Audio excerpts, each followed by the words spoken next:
ত্রয়োদশ জাতীয় সংসদ নির্বাচন সামনে রেখে ১৪০ আসনে প্রার্থী ঘোষণা করেছে গণতন্ত্র মঞ্চ। বাকি আসনগুলোতে প্রার্থী যাচাই বাছাই করা হচ্ছে। আমরা আমাদের জোট সম্প্রসারণ। জোটের অন্যতম শরিক গণসংহতি আন্দোলনের প্রধান সমন্বয়ক জোনায়েদ সাকি বলেছেন, পরিস্থিতি অনুযায়ী জোট সম্প্রসারিত হতে পারে।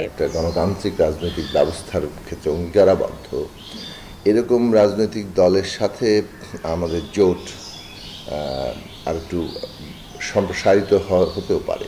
বিএনপি সহ প্রায় ৩৯টি দল একটা যুগপৎ আন্দোলনে ছিলাম, সেই সমঝোতাটা কিন্তু এখনো আছে।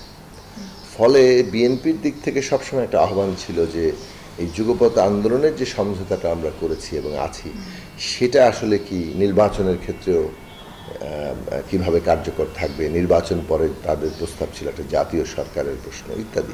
নাগরিক ঐক্য বলছে, জোটবদ্ধ হওয়ার পরিস্থিতি হলে তা করা হবে।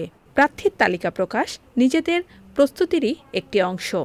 আমরা ওপেন আছি, সবার সাথে কথা বলতে রাজি আছি। আমরা কথা বলে যাদের সাথে মনে করব যে রাজনৈতিকভাবে এবং সাংগঠনিকভাবে বা নির্বাচনের দিক থেকেও সবচেয়ে ভালো হবে, সেরকম একটা পদ্ধতি নেব।